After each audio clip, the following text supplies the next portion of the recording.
Hi hello my dear students, welcome to physics in Telugu channel. ఇందులో మీకు target series అన్నది మీకు స్టార్ట్ చేసాం. ఈ టార్గెట్ సిరీస్ యొక్క మెయిన్ థీమ్ ఏంటంటే first year and second year backlogs ఉన్నా, లేదు అంటే ఇప్పటి వరకు మేము ఐపీకి ప్రిపేర్ అవ్వలేదు మేడం, అసలు ఏ సిలబస్ మేము కంప్లీట్ చేసుకోలేకపోయాము అని అనుకుంటే కనుక మీరు షార్ప్గా ఈ వీడియోస్ చూసారనుకోండి. ఎందుకంటే రిపీట్ అయ్యే క్వశ్చన్స్నే 2 మార్క్స్ 4 మార్క్స్ 8 మార్క్స్ ఇలా సపరేట్ చేసి first year and second year ఇలా మేము సపరేట్ చేసి అన్నది మీకు రోజుకు ఒక వీడియో అందజేస్తున్నాం. సో మీరు ఇది ఫాలో అయితే కనుక మీకు అట్లీస్ట్ మీరు అసలు ఇప్పటివరకు చదువుకున్న వాళ్ళకైనా 40+ మార్క్స్ వస్తాయి. రెగ్యులర్గా ఫాలో అయ్యి మీరు ప్రాక్టీస్ రెగ్యులర్గా చేస్తే కనుక 95 అబోవ్ మార్క్స్ అన్నవి 95% అబోవ్ మార్క్స్ అన్న వస్తాయి. అంటే 60 అవుట్ ఆఫ్ 60 గంటలో మీకు 55 అబోవ్ ఎక్స్పెక్ట్ చేయొచ్చు. సో ఇక్కడ మేము చెప్పే టాపిక్స్ ఎలా ఉంటాయి అంటే మీకు ఈచ్ అండ్ ఎవ్రీ పాయింట్ డీటెయిల్గా ఎక్స్ప్లెయిన్ చేయడం అనేది జరిగింది. ఐదర్ పీ బ్లాక్ ఎలిమెంట్స్ అవనివ్వండి, డి బ్లాక్ ఎలిమెంట్స్ అవనివ్వండి, ఫస్ట్ ఇయర్ సంబంధించి P block elements, atomic structure, every topic, stoichiometry, so basics atomic నెంబర్తో సహా కాన్ఫిగరేషన్ వేస్తూ మీకు ఎక్స్ప్లెయిన్ చేసాం కాబట్టి మీకు చాలా బాగా అర్థమవుతుంది మై డియర్ స్టూడెంట్స్. ఇక్కడ మీకు తీసుకునేది ఈరోజు చెప్పబోయే టాపిక్ ఏంటంటే ఎన్విరాన్మెంట్ కెమిస్ట్రీ. ఈ ఎన్విరాన్మెంట్ కెమిస్ట్రీ సంబంధించి 2 మార్క్స్ అన్నవి 2 వస్తాయి మై డియర్ స్టూడెంట్స్. 2 + 2 4 మార్క్స్ అన్నవి వస్తాయి. సో ఇందులో మీకు చూడండి 2 మార్క్స్ అన్నవి వస్తాయి. సో ఈ 2 మార్క్స్లో మీకు చెప్పే ముందు అసలు ఎన్విరాన్మెంట్ కెమిస్ట్రీకి ఏ పొల్యూషన్స్ జరుగుతుంటాయి అన్నది మీకు ఒక ఐడియా ఉండాలి. సో ఈ ఎన్విరాన్మెంట్ కెమిస్ట్రీలో మీకు డిస్కస్ చేసే కొన్ని గ్యాసెస్ అనేవి ఉంటాయి. ఏంటి అంటే ఫర్ ఎగ్జాంపుల్ మీరు తీసుకునే జనరల్గా మన ఇంట్లో అబ్జర్వ్ చేసేటప్పుడు, లేదంటే మన ఇంటి పరిసరాల్లో అబ్జర్వ్ చేసేటప్పుడు, ఇప్పుడు ఇంతకుముందు మన చిన్నప్పుడు ఉండే ఎన్విరాన్మెంట్కి ఇప్పటికీ ఉన్న ఎన్విరాన్మెంట్కి చాలా తేడా అన్నది ఉంది. ఎందుకు అంటే మనం ఒకప్పుడు విలేజ్కి వెళ్తే చుట్టుపక్కల చెట్లు ఉండి చక్కగా వాటర్ సోర్సెస్ అనేవి ఉండేవి. ఇప్పుడు చూసుకుంటే కనుక ఆ చెట్లన్నీ నరికివేయబడి ఏం చేస్తున్నారు మై డియర్ స్టూడెంట్స్, బిల్డింగ్స్ అనేది కన్స్ట్రక్షన్ అవుతుంది. ఎక్కడైనా ఇక ఇండివిజువల్ హౌసెస్ అనేవి దొరికితే కనుక అపార్ట్మెంట్స్ కల్చర్ అన్నది ఈ సిటీస్లో ఇంకా పెరిగిపోయింది. సో మీకు డే బై డే CO2ని అంటే కార్బన్ డైఆక్సైడ్ని అబ్జార్బ్ చేసుకునే క్యాపబిలిటీ అనేది తగ్గిపోతూ ఆ కార్బన్ డైఆక్సైడ్ యొక్క లెవెల్స్ అన్నవి ఎన్విరాన్మెంట్లో పెరగడం అనేది జరిగింది. దానివల్ల మనకి ఏమవుతుంది my dear students, green house effect అనేది ఎక్కువగా అబ్జర్వ్ చేస్తాము. అకాల వర్షాలు అంటే అన్ఎక్స్పెక్టెడ్గా మార్నింగ్ ఏమో వింటర్లా ఉంటుంది, ఆఫ్టర్నూన్ తీసుకుంటే సమ్మర్లా ఉంటుంది, మళ్ళీ నైట్కి వచ్చేసరికి లేదంటే ఈవినింగ్ వచ్చేసరికి రైనీ సీజన్ స్టార్ట్ అవుతుంది, లేదంటే వింటర్ సీజన్ అన్నది స్టార్ట్ అవుతుంది. So sharp change in the environment అన్నది మనం అబ్జర్వ్ చేయగలుగుతున్నాం మై డియర్ స్టూడెంట్స్. సో ఈ పొల్యూషన్కి జరగడానికి కారణాలు ఏంటి, ఈ వాటర్ అనేది కంటామినేట్ అవ్వడానికి కారణాలు ఏంటి, ఈ కెమికల్స్ ఎలా కంటామినేట్ అవుతున్నాయి, ఎన్విరాన్మెంట్లో ఎంత ఎఫెక్ట్ దీనివల్ల ఉంది, దానివల్ల మనకు జరిగే ఎఫెక్ట్ ఏంటి, అంటే హ్యూమన్స్ కానీ లేక యానిమల్స్ కానీ ఎలాంటి ఎఫెక్ట్స్ అన్న జరుగుతున్నాయి అన్నది ఇక్కడ డిస్కస్ చేస్తాం. సో అగైన్ ఈ వాటర్ ఎలా కంటామినేట్ అవుతుంది, ఈ వాటర్ కంటామినేట్ అయ్యేటప్పుడు ఎలా కంటామినేట్ అవుతుంది, ఎలా మనం ఈ కంటామినేషన్ని క్యాల్కులేట్ చేస్తాము, దానికి ఏంటి డిజాల్వ్డ్ ఆక్సిజన్ అని, బయాలజికల్ ఆక్సిజన్ డిమాండ్ అని, కెమికల్ ఆక్సిజన్ డిమాండ్ అని ఇలాంటి టర్మ్స్ ఉపయోగించి మనం క్యాల్కులేట్ చేస్తాం ఎంతవరకు ఆ వాటర్ కంటామినేట్ అయ్యింది, లేదు అంటే hardness of water. So water అనేది నార్మల్ సాఫ్ట్ వాటర్ ఎలా ఉంటుంది, హార్డ్ వాటర్ ఎలా ఉంటుంది.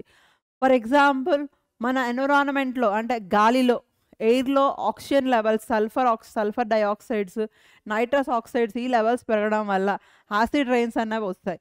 ఈ యాసిడ్ రెయిన్స్ వల్ల ఏమవుతుంది, పురాతన కట్టడాలు ఏవైతే మనకి తాజ్మహల్ కానీ ఇలాంటి చాలా మంచి క్వాలిటీ ఉన్న ఎప్పటి నుండో కట్టినవన్నీ ఏమవుతాయి మై డియర్ స్టూడెంట్స్, ఈ యాసిడ్ రెయిన్ వల్ల వాటి యొక్క స్ట్రక్చర్ యొక్క షైనింగ్నెస్ అనేది కోల్పోతున్నాయి. సో ప్రతిదీ కూడా మనం చేసే పొల్యూటెంట్స్ ఏవైతే మనం చేస్తున్నామో దానివల్ల ఎన్విరాన్మెంట్ అనేది పొల్యూషన్ అవుతుంది. సో ఇందులో మన ఈచ్ అండ్ ఎవ్రీ వన్ కూడా మనం భాగస్వాములు అవుతూ మన ఈ ఎన్విరాన్మెంట్ని మనం కాపాడుకోగలగాలి. సో పెద్ద పెద్ద పనులు ఏం చేయక్కర్లేదు, అట్లీస్ట్ మీరు యూజ్ చేసే రెగ్యులర్ డస్ట్బిన్స్ ఏదైతే మీరు యూజ్ చేసే క్యారీ చేసేవి ఏవైతే ఉంటాయి ప్రాపర్గా సపరేట్ చేయడం కానీ, లేక కెమికల్స్ ఏవైతే మీ సరౌండింగ్స్లో కెమికల్ పొల్యూషన్ అయితే దేనివల్ల జరుగుతుందో దాన్ని ఒక కొలిక్కి అంటే ఎవరికైనా కంప్లైంట్ ఇచ్చి దాన్ని నలిఫై చేయడం కానీ ఇలాంటివన్నీ చేసుకుంటూ ఉంటే మన ఎన్విరాన్మెంట్ని మనమే కాపాడుకున్నట్టు అవుతాం. At the same time water bodies, ఎక్కువగా ఇప్పుడు వాటర్ బాడీస్ అనేవి కంటామినేట్ అవుతున్నాయి.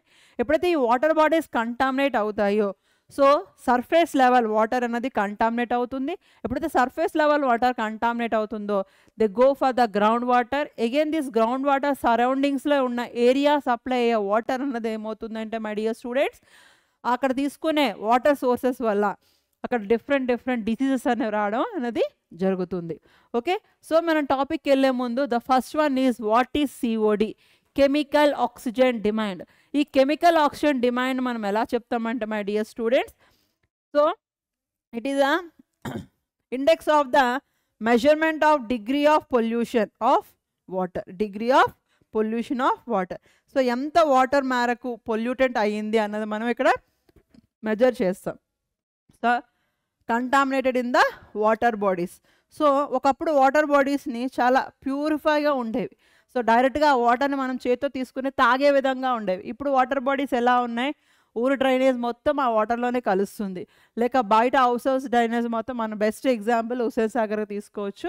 సో ఇక్కడ తీసుకునే వాటర్ బాడీస్ ఏమవుతాయంటే సరౌండింగ్ ఏదైతే బిల్డింగ్ ఇన్ఫ్రాస్ట్రక్చర్ పెరుగుతుందో సో వాళ్ళు యూజ్ చేసే అవుట్సోర్స్ వాటర్, కంటామినేటెడ్ వాటర్ అన్నది ఈ మెయిన్ వాటర్ బాడీస్లో మూసీ నది తీసుకున్నా లేక చాలా నదులు ఈవెన్ ఓషన్స్ తీసుకున్నా they are contaminated by the drainage.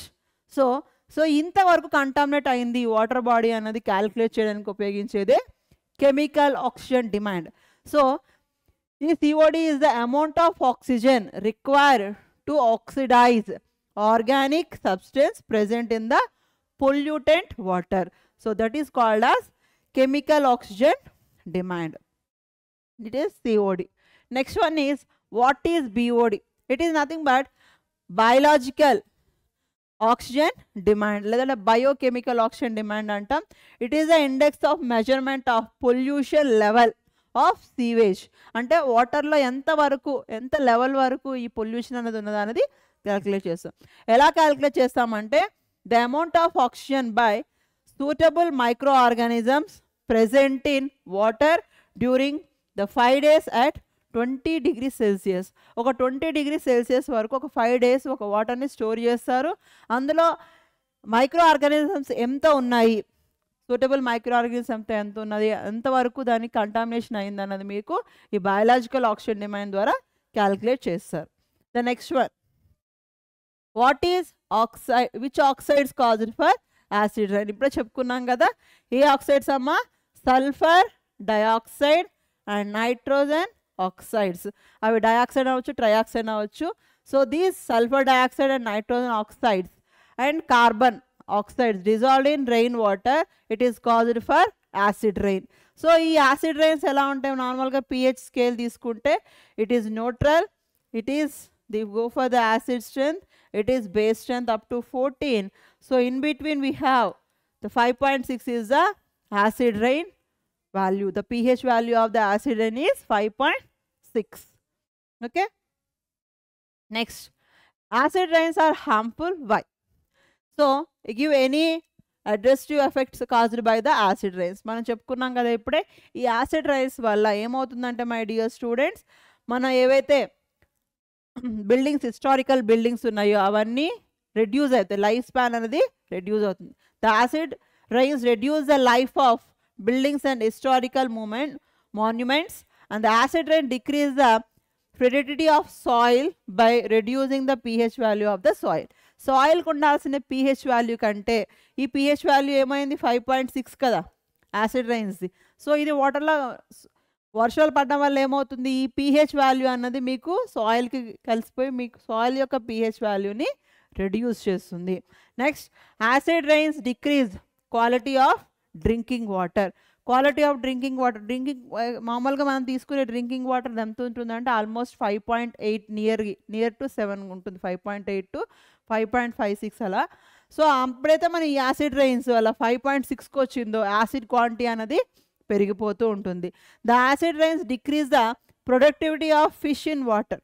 So వాటర్లో ఉండే ఫిషెస్ ఏవైతే ఉంటాయో ఏమవుతుంది, వాటర్లో ఉన్న ఆక్సిజన్ని, డిజాల్వ్డ్ ఆక్సిజన్ అవి తీసుకుంటాయి. సో ఎప్పుడైతే మీకు ఈ యాసిడ్ రైన్స్ క్వాంటిటీ పెరుగుతూ ఉంటుందో సో ఈ ప్రొడక్టివిటీ ఆఫ్ ఫిషెస్ అనేది తగ్గిపోతుంది.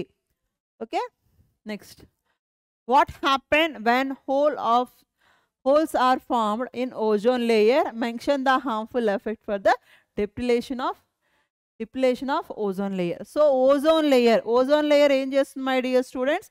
అట్మాస్ఫియర్ పైన ఉండ ఓజోన్ లేయర్లో మనకి హోల్స్ ఏవైతే ఫామ్ అవుతాయి, ఓజోన్ లేయర్ ఫామ్ అవడం వల్ల సన్లైట్ నుండి వచ్చే అల్ట్రా వైలెట్ రేస్ అన్నవి డైరెక్ట్గా మనకు వస్తాయి. ఎప్పుడైతే మన బాడీకి వచ్చాయో దానివల్ల ఏమొస్తాయి my dear students? Skin cancers అనేవి రావడానికి జరుగుతుంది. So the holes are found in the ozone layer. Harmful UV rays, ultraviolet means harmful UV rays pass through those holes are reached the earth. So ఎప్పుడైతే ఎర్త్కి ఇవి ఏమవుతాయి my dear students? ఈ ultraviolet rose అన్నవి ultraviolet UV rays అనేవి through sunlight త్రూగా మనకి వచ్చేస్తాయి. వచ్చడం వల్ల ఏమవుతుంది? It is harmful for the UV rays. This is nothing but skin cancer, cataract of ice. ఇప్పుడు ఎక్కువగా ఇంతకుముందు ఒకరికో ఇద్దరికో ఉండేది క్యాటరాక్ట్ ఎఫెక్ట్ ఆఫ్ ఐ ఉండేది. ఇప్పుడు అందరికీ పొరలు అన్నది, ఈ కళ్ళ పైన పొరలు అన్నది వస్తుందని జరుగుతుంది. Decrease moisture content on the soil. So సాయిల్కి ఉండాల్సిన మెయిన్ థీమ్ ఏంటి అంటే వాటర్ని అబ్జార్బ్ చేసుకునేది. ఎప్పుడు కూడా ఎలా ఉండాలి? సాయిల్ తడిగా ఉంటేనే అది తీరుగా అబ్జార్బ్ చేసుకుంటుంది. ఎప్పుడైతే ఈ అల్ట్రావైలెట్ రేస్ పెరిగిపోతూ ఉంటాయో ఈ డ్రై సాయిల్ ఏమవుతుంది my dear students?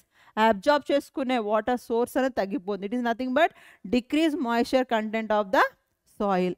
Next decrease the efficiency of photosynthesis in plant. So ప్లాంట్స్లో జరగాల్సిన ఫోటోసింథసిస్ యొక్క ఎఫిషియన్సీ అనేది కూడా క్రమేపీ తగ్గిపోతాయి. Okay, next define greenhouse effect. Greenhouse effect అంటే ఏం చెప్తాం మై డియర్ స్టూడెంట్స్? ఇలా మన ఎర్త్ ఉందనుకోండి, ఈ ఎర్త్ పైన మీకు అట్మాస్ఫియర్లో కార్బన్ డైఆక్సైడ్ పైకి వెళ్తూ ఉంటుంది. ఎప్పుడైతే ఒక లేయర్ అన్నది కార్బన్ డైఆక్సైడ్ లేయర్ అన్నది ఇక్కడ ఎన్విరాన్మెంట్లో అవుతుందో, సో ఎప్పుడైనా ఈ రేస్ అన్నది మళ్ళీ ఏమవుతాయి? మళ్ళీ రిఫ్లెక్ట్ అయిపోవడం వల్ల ఏమవుతుంది? భూమి అన్నది వేడెక్కుతుంది. అంటే భూమి చుట్టూ ఉండే ఎన్విరాన్మెంట్ అన్నది వేడెక్కడం జరుగుతుంది. So which gases are caused for the it? So here the greenhouse effect is nothing but the progressive, అంటే స్లోగా హీట్ అయిపోతూ ఉంటుంది, progressive warming of the earth surface due to the blanketing effect. ఇది ఇప్పుడు చెప్పుకున్నాం కదా, పైకి వెళ్ళి మళ్ళీ ఈ కార్బన్ డైఆక్సైడ్ లేయర్ వల్ల మళ్ళీ కిందకు వచ్చేస్తుంది ఈ సన్ రైజ్ అన్నది. So blanking effect of carbon dioxide water vapours in the atmosphere. Greenhouse effect is caused by gases of ఏంటమ్మా my dear students? Carbon dioxide and methane and ozone and chlorofluorocarbon. CFC means chlorofluorocarbons and water vapors in the atmosphere. So వీటన్నిటి వల్ల ఏమవుతుంది my dear students? Green house effect అన్నది అంటే భూమి వేడెక్కడం అన్నది జరుగుతుంది. Next what happen when carbon monoxide is increase in the air? Carbon monoxide, ఇప్పటి వరకు కార్బన్ డైఆక్సైడ్ గురించి చెప్పుకున్నాం గ్రీన్ హౌస్ ఎఫెక్ట్లో. ఇప్పుడు కార్బన్ మోనాక్సైడ్ ఎప్పుడైతే ఎన్విరాన్మెంట్లో ఇంక్రీజ్ అవుతూ ఉంటుందో మనకి హిమోగ్లోబిన్లో రెస్పిరేషన్ ప్రాసెస్ ఏదైతే ఉంటుందో, హిమోగ్లోబిన్ సెంట్రల్ మెటల్ ఆటమ్ తీసుకుంటే these are the 4 pyrrole rings. So ఈ 4 ఫైరల్ రింగ్స్లో 5th పొజిషన్ అంటే it is nothing but iron was linked with 4 ferrol rings, and the 5th position is imidazole with histidine. The 6th position is vacant for the oxyhemoglobin and or deoxyhemoglobin. Once the carbon monoxide inhale, this ligand is replaced by the carbon monoxide and form carbonyl complex or carboxyl hemoglobin complex. Carboxyl hemoglobin complex, which is very stable compared with the oxy and deoxyhemoglobin complex. So when monoxide is inhaled, it combined with the hemoglobin and form carboxyhemoglobin complex. So once the respiration process is stopped, it is immediately cause for the death. So this is the prevents ఏం చేస్తుంది? Oxygen సప్లైని prevent చేసేస్తుంది around the body. When it is increase in the air, levels ఎక్కువైంది అనుకోండి carbon dioxide, అప్పుడు ఏమవుతుంది? కళ్ళు తిరగడం కానీ లేదంటే కోమాలోకి వెళ్ళిపోవడం కానీ sometimes leads for the death also. Okay, so that is the effect of carbon monoxide. Define receptor, sink and speciation. So here the receptors is nothing but, receptors అంటే మీకు మామూలుగా అంటారు ఎంజైమ్స్ రెసిపిటర్స్ గురించి డిస్కస్ చేస్తాము. ఇక్కడ receptor అంటే ఏంటంటే it is a medium which is effect by the pollutant. పొల్యూటెంట్స్ని ఒక మీడియం కింద ఎఫెక్ట్ చేసేది ఏంటి అంటే the historical monuments getting effect by the acid drains. So దేనివల్ల మనకి హిస్టారికల్ మూమెంట్స్ అన్నవి ఇదవుతున్నాయి my dear students? Acid drains వల్ల అవుతున్నాయి. నెక్స్ట్ సింక్ అంటే ఏంటి? It is the medium which is retains with the interacts with the pollutants and reduce its effects. So ఎప్పుడైతే ఒక మీడియం అన్నది ఇంటరాక్ట్ అవ్వడం వల్ల ఆ పొల్యూటెంట్స్ని డిక్రీజ్ చేస్తుందో, reduce its effects. It is nothing but sea water is a big sink for carbon dioxide. ఈ carbon dioxide ఏం చేస్తుంది? అది కార్బన్ డైఆక్సైడ్ తన వైపు లాక్కుంటుంది అనమాట. నెక్స్ట్ స్పేషియేషన్. స్పేషియేషన్ అంటే ఏంటి? It is the chemical form of pollutants having toxic effect. Example is acid rains. ఈ యాసిడ్ రైన్స్ వల్ల ఏమవుతుంది? ఈ సల్ఫర్ డైఆక్సైడ్, నైట్రస్ ఆక్సైడ్స్ ఎన్విరాన్మెంట్లో పెరగడం వల్ల దానివల్ల ఏమైంది? కెమికల్ ఫార్మేషన్ ఆఫ్ పొల్యూటెంట్స్ కూడా పెరుగుతూ ఉంటుంది. మన స్పీషీస్ అంటే నార్మల్గా డిఫరెంట్ ఆర్గానిజమ్స్ గురించి చెప్తాము. ఇక్కడ ఏంటి? ఈ డిఫరెంట్ ఇంతవరకు నార్మల్గా రైన్స్ అన్నీ ఉన్నాయి కానీ యాసిడ్ రైన్స్ అయితే లేవు కదా. సో ఎప్పుడైతే కెమికల్ పొల్యూషన్ పెరిగిందో ఆ పెరిగిపోవడం వల్ల ఏమైంది? ఈ sulphur oxide and nitrous oxide యొక్క క్వాంటిటీస్ పెరిగిపోయి so the chemical forms of pollutants we having toxic element we called as. Example ఏంటి ఇక్కడ my dear students? Acid rains. The next one, name 2 important sinks for the carbon dioxide. Carbon డైఆక్సైడ్ని తీసుకునేవి. Sink అంటే ఏంటి? ఇప్పుడు మన నార్మల్గా మన ఇంట్లో సింక్ అంటే ఏం చేస్తాం? అన్నీ ఏవైతే మన పాత్రలు ఉంటాయి అవన్నీ వేస్తాం కదా. అట్లానే ఇక్కడ కార్బన్ డైఆక్సైడ్ని తీసుకునేవంట. ఏంటవి? Sink of carbon dioxides are sea water and trees. Trees ఏం చేస్తాం మై డియర్ స్టూడెంట్స్? ఈ కార్బన్ డైఆక్సైడ్ని వాటర్ని తీసుకొని they prepare their own food for the survival of carbohydrates. Next, what are the smoke and mist? So smoke అంటే ఏంటి my dear students? Carbon dioxide and water vapours. అంటే dust particles ఏవైతే ఉంటాయో అవి స్మాల్ క్వాంటిటీలో స్మూత్ పార్టికల్స్ అనేవి produce అవుతూ ఉంటాయి. The combination of the organic matter. Next, mist. It consist of particles produced by the spraying liquids. అంటే లిక్విడ్స్ని స్ప్రే చేయడం వల్ల ఇక్కడ ఏమవుతుంది? By form condensation of vapours in the air. So ఈ మిస్ట్ అనేది ఎట్లా ఉంటుందంటే ఒక మాయిశ్చర్ లాగా. అంటే ఫర్ ఎగ్జాంపుల్ మనం బీచ్ పక్కన ఉన్న ఏరియాలోకి వెళ్ళామనుకోండి, ఆ బీచ్లో వచ్చే వాటర్ అలలు వస్తాయి కదా. ఈ అలల వల్ల ఏమవుతుందంటే ఈ వాటర్ వేపర్ అన్నది ఆ ఏరియా మొత్తం ఆ హ్యూమిడిటీలో కలిసిపోయి మీకు అక్కడ ఉన్న పొల్యూటెంట్తో కలిసి మనకి ఆయిలీనెస్ అన్నది వస్తుంది. మన స్పెట్స్ కానీ పెట్టుకొని వెళ్తే కనుక కొంతసేపటికి మనకి ఈ స్పెట్స్ క్లియర్గా ఉండవు అనమాట. So that particles produced by the spraying liquids by form of condensation of vapours in the air. Next, what is PAN? What effect is caused by it? PAN అంటే ఏంటి? నార్మల్గా మీ పాలిమర్స్లో పాలియాక్రైల్ నైట్రైల్ అంటాం. ఇక్కడ తీసుకుంటే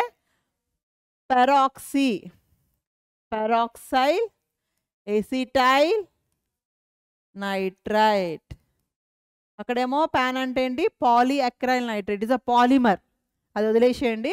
ఇక్కడ తీసుకునేది ఏంటంటే pan means peroxy acetyl nitrate C2H3O5N.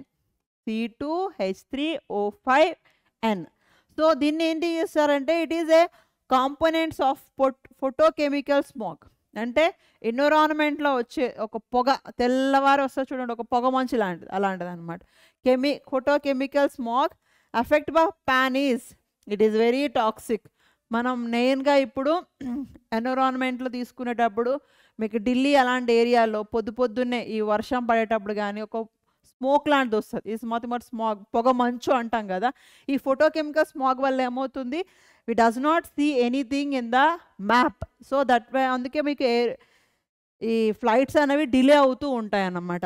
So ఈ స్మాగ్ వల్ల ఏమవుతుంది అంటే మన బాడీకి it the respiration irritates and I irritation అనేది జరుగుతూ ఉంటుంది. It cause corrosion of metals. ఎప్పుడైతే మాయిశ్చర్ స్మాగ్ అనేది మీకు ఎన్విరాన్మెంట్లో పెరిగిందో మెటల్స్ అనేది కరోజన్ అనేది జరుగుతుంది. అందుకే మనకి ఏరోప్లైన్స్ అన్నవి ఐరన్తో ప్రిపేర్ చేయకుండా అల్యూమినియంతో ప్రిపేర్ చేస్తారు. Next building materials and rubber and painted surface వీటిపైన ఈ మాయిశ్చర్ అన్నది ఈ ఫోటోకెమికల్ స్మాగ్ అనేది యాడ్ అవుతుంది. Next name the common components of photochemical smog.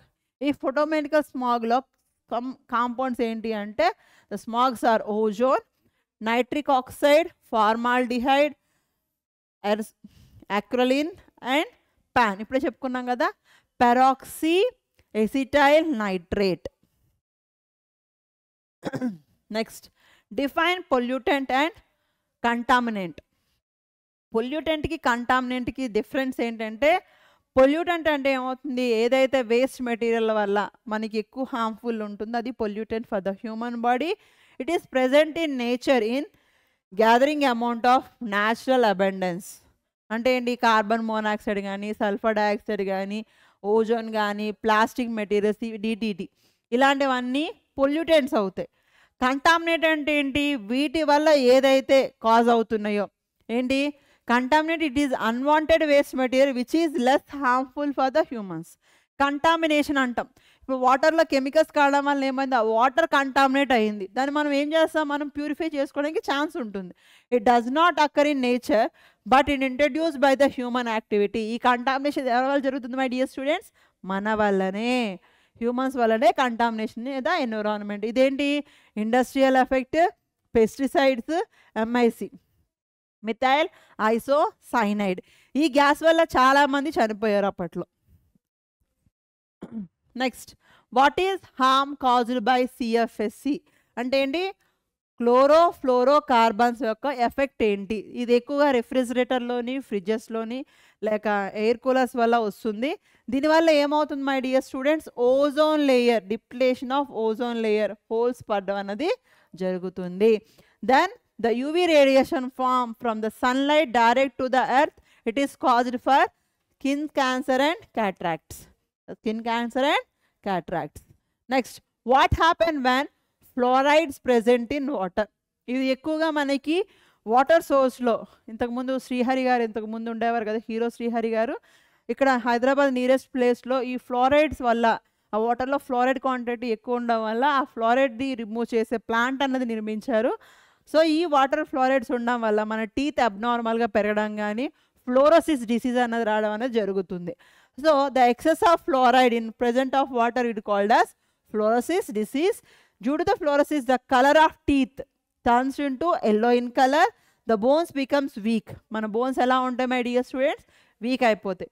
If the concentration of fluorides exceed more than 3 ppm అంటే వాటర్లో ఉన్న ఫ్లోరైడ్ క్వాంటిటీ ఎంతకంటే ఎక్కువ ఉండాలి, 3 ppm కంటే ఎక్కువ ఉంటే కనుక the drinking water becomes more harmful. The fluoride reacts with the calcium. అంటే టీత్ ఉంది కదా, ఈ కాల్షియం టీత్తో రియాక్ట్ అవ్వడం వల్ల ఏమవుతుంది my dear students, calcium fluoride అనే ఎల్లో కలర్ పీపీటీ అనేది ఫామ్ అవుతుంది. So present in bones and teeth form that CaF2, it is converted as yellow colour. మన టీత్ ఎలా కన్వర్ట్ అయిపోతే ఎల్లో అయిపోతే, the same time the easily break. Okay, next explain the stages adopted in the green chemistry to avoid environmental pollution. మనము ఈ ఎన్విరాన్మెంట్ని ఎలా కాపాడుకోదాం, దాన్ని ఎలా మనం అడాప్ట్ చేసుకోవాలన్నది ఇక్కడ చెప్తున్నారు. The green chemistry suggest cost effective approach. అంటే మనం తీసుకునే ఏదైనా కెమికల్ రియాక్షన్ జరిగిందనుకోండి, ఈ కెమికల్ రియాక్షన్లో తీసుకున్న రియాక్టెంట్స్ అన్ని ప్రొడక్ట్స్ కింద కన్వర్ట్ అయ్యి ఎటువంటి వేస్ట్ బై ప్రొడక్ట్ కాకుండా, వేస్ట్ అన్నది లేకుండా ఉంటే వాటిని మనం గ్రీన్ సింథసిస్ అంటాం. ఈ రకంగా మనం ప్రిపేర్ చేయగలిగితే అన్వాంటెడ్ కెమికల్స్, హార్మ్ఫుల్ కెమికల్స్ అన్నవి బయటికి రావు. So it involve minimum chemical usage. అంటే మనం ఒక 10 grams యూజ్ చేసే కెమికల్ రియాక్షన్ కంటే పాయింట్స్లో యూజ్ చేసి మనం అక్కడ కావాల్సిన ప్రొడక్ట్ని తీసుకొస్తే సరిపోతుంది. Minimum energy consumption and minimum waste pollution generate. So మన ఫర్ ఎగ్జాంపుల్ ల్యాబొరేటరీలో ప్రాక్టికల్స్ చేస్తున్నారు అనుకోండి, అక్కడ క్వాలిటేటివ్ అనాలిసిస్ చేయాలి. ఒక 4 స్పూన్లు 5 స్పూన్లు వేసి టెస్ట్ ట్యూబ్లో వేసి చేసే కంటే సెమీ మైక్రో అనాలిసిస్ అంటే మన బొట్టె ఎంత సైజులో ఉంటుందో అంత క్వాంటిటీ కాంపౌండ్ తీసుకొని మీరు అనాలిసిస్ చేస్తే it does not pour the chemicals, the waste chemicals in to the sink. ఆ షింక్లోకి వెళ్తే ఏమవుతే ఆటోమేటిక్గా గ్రౌండ్ వాటర్లోకి వెళ్తుంది. So we stages adopted, so we change our utilizing of chemicals, we use less quantity and minimum energy. Thank you my dear students. These are the questions which are repeated asked in the environment science in the first year topics. Okay, all the best. ఈ PIT app ఛానల్ని download చేసుకోండి. మీకు physics, chemistry, maths, biology and zoology ఇవన్నీ మీకు అవైలబుల్లో ఉంటాయి. So రెగ్యులర్గా మీరు ఈ సిరీస్ మాకు 45 days మాతో ట్రావెల్ చేస్తే కనుక you get good marks. All the best.